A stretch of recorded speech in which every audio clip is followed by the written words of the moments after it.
이 배신자들 이렇게 나올 겁니다, 아마. 시간을 두고 좀 반성할 줄 알았거든요. 이거 이겨내기가 매우 참 쉽지는 않을 것이다. 대두덕 상황으로 들어갔다. 윤핵관 권성동 의원은 지금 무슨 생각을 하고 있을까 궁금하지 않으세요? 먼저 보여드리겠습니다. 뭐 선거 패배에 대한 원인을 잘 찾으셨고 앞으로 낮고 겸손한 자세로 국민의 뜻을 받들어서 국정 운영을 하겠다라고 말씀을 하셨으니까 아직도 상황 인식이 안 되는 것 같은데 큰일 났는데 이게 어게인 2016이에요. 아까 박근혜 전 대통령 탄핵 얘기했지만 그때도 선거에서 지고 난 다음에 그때도 진박공천하고 뭐 이렇게 해서 한바탕 소동이 있고 난 다음에 그렇게 선거 결과가 나왔잖아요. 그거 수습하겠다고 해서 이건 뭔가 좀 바뀌어야 됩니다 이렇게 했더니 그때 친박계 의원들이 와라락 영남 의원들이 막 반발해가지고 결국 못하고 그렇게 해서 이번에 비서실장으로 거론되고 있는 이정현 대표가 된 거 아니에요.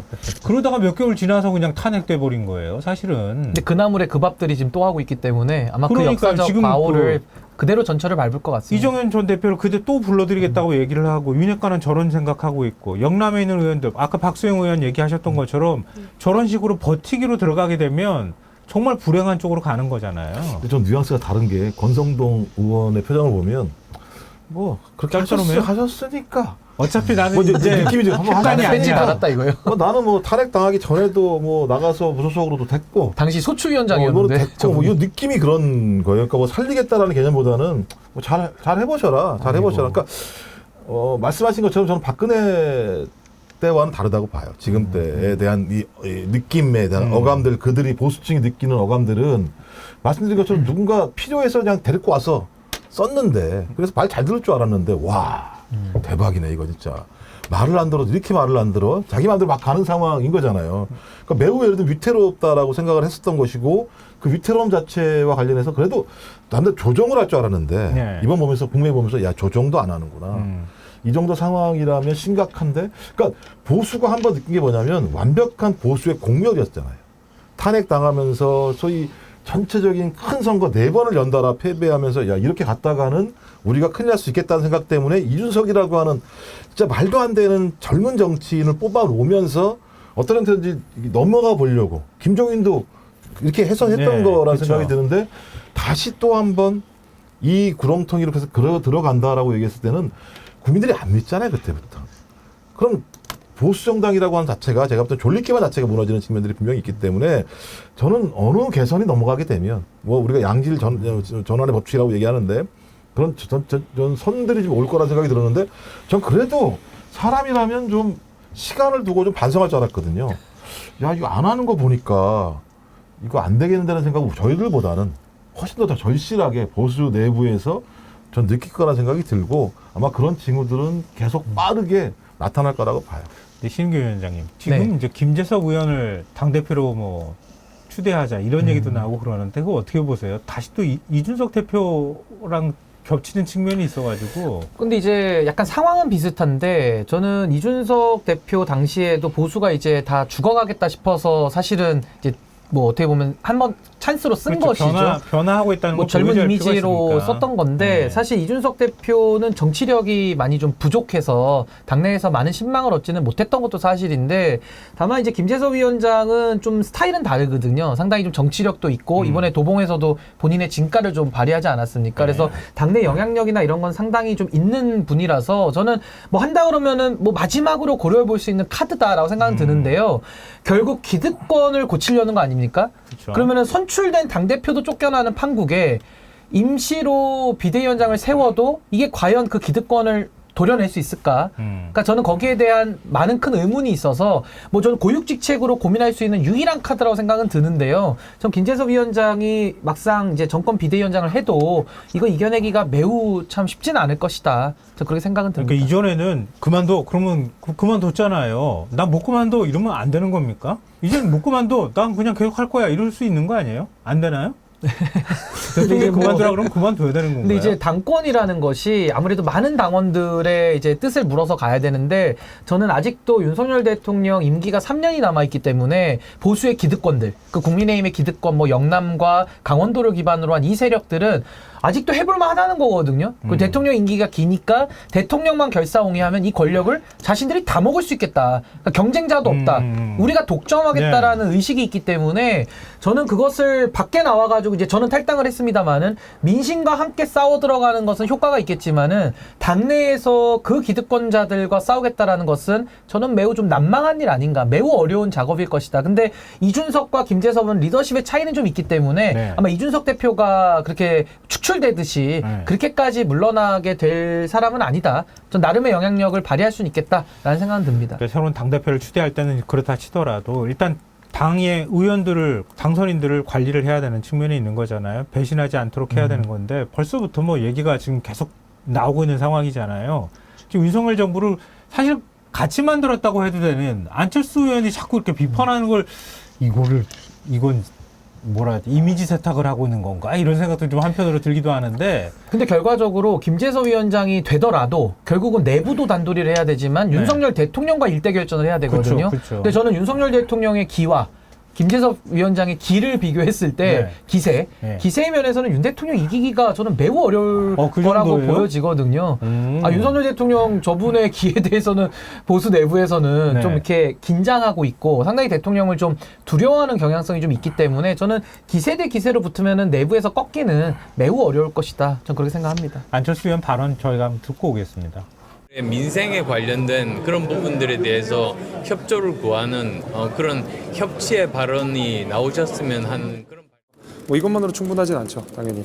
저희 입장에서도 뭐 털어낼 건 털어내야 되고 알아야 될 건 알아야 되고 설명해야. 저런 목소리가 더 나오면 끝나는 거잖아요, 사실은. 근데 저는 좀 신뢰하기 어려운 측면이 있어요. 2년 동안 뭐 하다가 대통령이 그렇게 잘못할 때 2년 동안 소위 국내임에서 신인기 변호사는 스스로 탈당이라는 방법을 통해서 이렇게 가면 안 된다라고 하는 설명을 한 정책 결단이라도 했었잖아요. 네. 2년 동안 어떤 형태로든지 대통령의 권력 아래에서 그것들을 나눠 먹거나 분점하면서 자기 이익들을 향유했었고 또 자기가 뭐 어떤 공천을 받기 위해서 쓴소리를 안 했던 그 많은 사람들이 이 공간 아래에서 저런 발언들을 하고 있는데 지금이야 그런 발언을 할지 모르겠습니다만 저런 발언 자체가 세력을 만들어서 국민의힘을 바꿀 수 있는 힘으로 갈 수 있을 것인지에 대한 부분 하나하고 또 그냥 뭐 잠깐 발견되면 낼름 갖다 쓰려고 하는 김재섭이라는 사람도 솔직히 그전에 뭐 김재섭이라는 사람이 젊은 정치인이라는 이미지만 있었던 것이고 절대 돌아오지 못할 거라고 생각했던 사람이 되니까 이제 와서 그 사람을 갖다 쓰려고 하는 모습을 보면서 석가부식이라는 말 있잖아요. 씨와 실 같은 경우 먹지 않는 거라고. 그러니까 적어도 아주 그러니까 공당이 살아갈 수 있는 자양분까지 다 홀라당 다 빼먹으려고 하는 모습을 보면서 야 심각하다. 그러니까 저는 대통령이 김재섭이라는 정치적 인물을 당대표로 올라가게 하지도 않을 거지만 어떻게 하더라도 올라갔다고 하더라도 어떤 형태로든지 제가 볼 때는 끌어내릴 거라고 보는 거예요. 자기 말을 안 들으면. 왜? 대통령제 하에서 태양은 하나밖에 없어요. 어떻게 태양이 둘이 있을 수 있습니까? 저는 이준석 당대표를 비롯한 이런 많은 사람들이 날아갔던 이유 중에 하나는 소위 대통령 마음대로 할 수 없다라고 하는 근저에는 태양은 하나밖에 있을 수 없어. 어떻게 2인자가 자기 옆에 서 있으면서 동일한 권력을 행사하려고 해. 이건 MB 때부터 똑같이 보여왔던 보수들의 일관된 방식이었습니다. 다 난리죠. 저는 그래서 김재섭 당선인도 마찬가지입니다만 그냥 조용히 계세요. 시간을 기다리는 게 낫다고 생각이 듭니다. 근데 좀 사실 중진급들이 비겁하기도 해요. 나서줘야죠. 나서줘야지. 자기가 나서가지고 제가 가가지고 싸우겠습니다. 이렇게 해야 되는데 젊은 정치인 이제 막 그럼요. 겨우 살아 돌아온 젊은 정치인한테 네가 가가지고 싸워라 이렇게 등 떠미는 게 이게 맞는 건가 이런 생각이 들어요. 물론 이준석 대표와 김재섭 당선인의 차이는 있죠. 원내와 원에는 굉장한 차이잖아요. 그렇긴 하지만 저는 이 보수의 인적 자원으로 조금 아껴둘 필요가 있다. 그리고 나서는 거는 엊그제 사선 중진들 모임도 하고 했는데 그들이 나서서 이 부분들을 좀 정리를 해야죠. 대통령은 당에서 만약에 외면하고 등 돌리면요. 내가 잘못해서 이렇게 하는구나. 내가 정말 잘못했구나. 뼈저리게 반성하지 않고 이 배신자들 이렇게 나올 겁니다. 아마. 배신했다고 생각하는 방향으로 아마 이 구조가 흘러갈 거기 때문에 저는 이 아낄 수 있는 자원들은 보수의 앞날을 위해서라도 이 정치 발전을 위해서라도 좀 아껴두고 중진들 그동안 입다물었던 중진들 이제 공천 눈치 볼 필요도 없잖아요. 좀 나서가지고 경험 있는 사람들이 조금 제대로 쓴소리하면서 그렇게 가야지 보수도 조금 부활을 하고 그렇게 해야 정치 발전은 좀 균형 있게 갈 거 아니겠습니까? 근데 이걸 좀 여쭤보고 싶어서요. 오늘 아침에 갑자기 TV조선에서 보도가 나온 건데 인사 문제가 얘기가 나왔어요. 네. 근데 뭐 아니라고 대통령실에서 부인했다고는 하는데 박영선 전 의원을 뭐 총리로 그다음에 네. 양정철 전 민주연구원장을 대통령 비서실장으로 임명한다. 그리고 네. 새로운미래의 김종민 의원을 정무특임장관에 임명한다. 이런 보도가 지금 뭐 YTN까지 합해서 얘기를 하면은 이렇게 나왔거든요. 네. 이거를 단순 해프닝으로 봐야 됩니까? 아니면은 이런 카드들을 자꾸 검토하고 있는 겁니까? 저는 뭐 다 아시겠습니다만 YTN 정도에서 나왔으면 무엇인가 얘기가 돌았을 거라고 저 판단할 수밖에 없어요. 네. 뭐 이게 흘린 얘기를 가지고 YTN이 아무런 근거도 없이 그냥 그걸 썼겠습니까? 전 그렇다면 요즘 보도 잘못하면 큰일 나요. 예, 전 제가 그래서 느낌에 이것도 김한길 국민통합위원장의 어떤 예를 들면 수습책 안에 들어가 있었던 것이 아닐까라는 느낌은 분명히 있어요. 이 부분과 검토는 관련해서. 됐을 것이다. 그러니까 YTN 기자가 네. 검토도 안 된 내용을 가지고 그리고 네. 또 그 발언을 들은 사람의 무게감도 확인을 안 하고 기사를 썼다라고 얘기하는 건 그렇죠. 제가 상상하기도 싫고 예. 상상할 수도 없는 부분이라 생각이 들고 그 뻔한 거죠. 그 박영선 전 장관 그다음에 양비라고 얘기하는 사람이 어떤 형태로든지 과거에 검찰총장 당시에 윤석열 그 검찰총장과 나름대로 관계들이 분명히 있어 왔었고 그 관계 자체가 나쁘진 않았을 거다라고 하는 판단들을 했었고 지금 상황에서 이 사람 그러니까 박영선 양정철 이 두 분은 아무런 잘못이 없습니다. 제가 볼 때는 이관계인 거죠, 일종의. 이관계로 흘릴 수도 있는 거죠. 네네. 충분히. 예. 이렇게 흘려놓고, 야당끼리 서로 물어 뜯으면서 뭐 하는 짓이냐, 뭐 얘기해서, 또 원래 그렇지라고 얘기를 하는 방식일 수도 있을 것 같긴 한데, 좀 그렇다면 이 정도의 고도의 예를 들면, 나쁜 방식의 판이 돌아가게 하는 데에는 저는 이런 정치를 많이 해왔던 분 중에 하나가 저는 김한길 국민통합위원장이라는 생각이 들고 또 김한길 소통위원장이랑 관계들이 다 있는 측면들이 분명히 있어서요. 거기서 흘러나왔을 가능성이 있긴 합니다만 저는 이 카드는 성사되기 어렵다고 생각해요.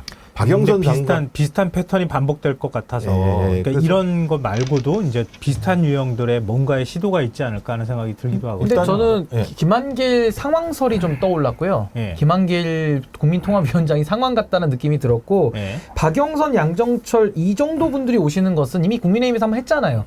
이번에 김영주, 이상민 들어와서 국민적 평가 받지 않았습니까? 네. 제가 볼 때 거의 유사한 유사품으로 보여지기 때문에 뭐 그렇게 효과 없는 일을 왜 하려는지 참 의문이고 저는 김종민 정무장관 얘기가 나올 때 네. 이름을 잘못 본 줄 알았어요. 저는 김종인 정무장관 이러면 제가 이해가 될 것 같은데 그 이응이 아니라 미음이더라고요. 네. 새로운 미래 아마 김종민 의원 네. 이번에 세종에서 되신 분 말씀하시는 것 같은데 차라리 김종인 정무장관을 쓰시라. 그게 더 차라리 어울린다 이런 생각이 듭니다. 주시면 갈 것 같아요, 그분은. 제가. 근데 이게 예측 불가능하기 때문에 대통령이라는 사람이 예측 불가능해서 뭔 일을 할지를 모르니까 아주 작은 것만 나와도 깜짝깜짝 놀라는 이런 일이 벌어지고 있는 거 아닌가 싶은데요. 그 대두적 상황에 대해서 아까 얘기한다고 또 말씀을 드렸지만 여론조사 결과가 오늘 나온 게 있어요. 그러니까 여론조사 결과를 한번 보시면은 아마 지금 더 여론조사가 떨어질 것 같은데 이게 미디어 토마토가 여론조사한 겁니다. 대통령 국정수행 지지율이 26%까지 지금 떨어졌어요. 지금 3월 넷째 주 38%, 39% 가까이까지 갔다가 지금 26까지 떨어졌거든요. 근데 지금 부정평가는 거의 70에 육박하거든요. 근데 이게 수치가 만약에 20 이하로 떨어진다거나 지금 다른 여론조사도 이런 식으로 나온다고 하면은 대통령이 정말 버티기가 쉽지 않은 상황으로 가지 않을까.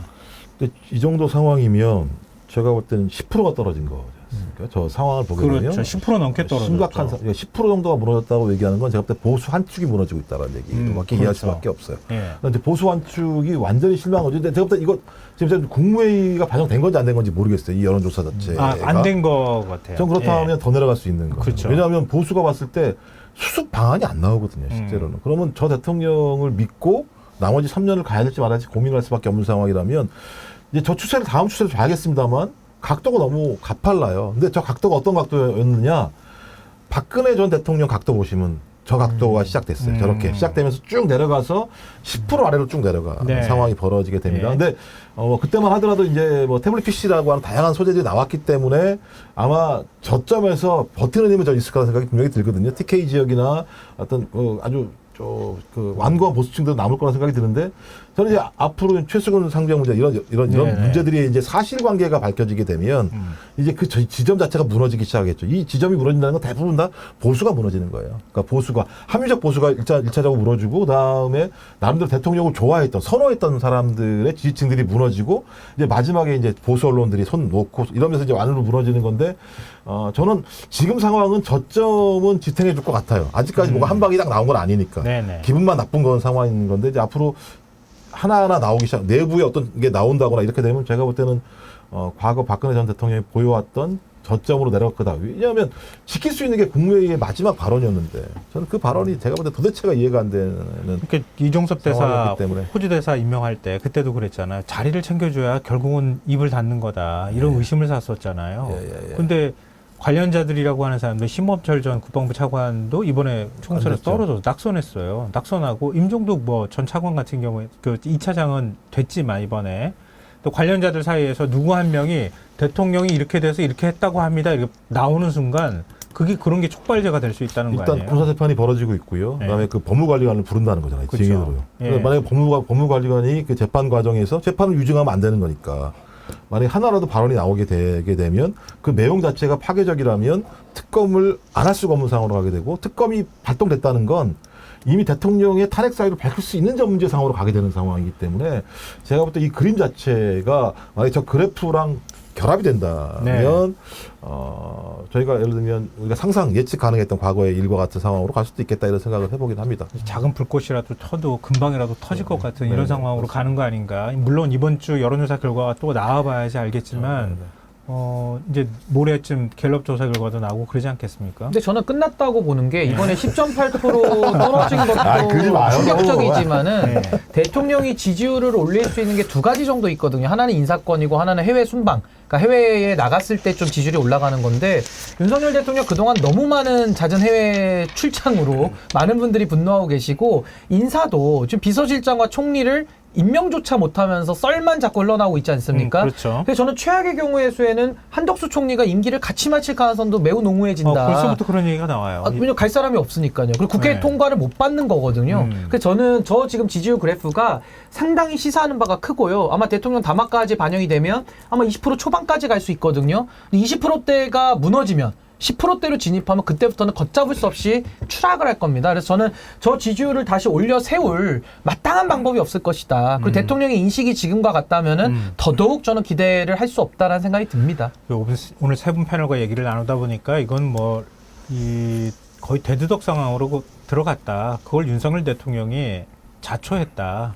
이렇게밖에 지금 얘기를 할 수가 없는 것 같아요. 굉장히 불안한 상황으로 지금 국정이 가고 있는 상황인 것만 틀림이 없는 것 같습니다. 그러니까 국내 상황은 외신을 보면 알 수 있습니다. 외신은 대두덕이에요. 누가 뭐라고 얘기하더라도. 근데 이럴 때 국민들은 우리는 어떻게 해야 되는가? 지금 정월의 TV 시청자 분들은 어떻게 해야 할 것인가? 앞으로 백운계 정치 1번지를 통해서 계속 뭔가 방향을 좀 잡아나가는 작업을 또 백운계 앵커님도 해주실 것 같고요. 그렇게 좀 위로도 받고 뭔가 기대기도 하면서 새로운 방향을 찾아 나갔으면 참 좋겠다. 이런 생각을 하는 시간이었던 것 같습니다.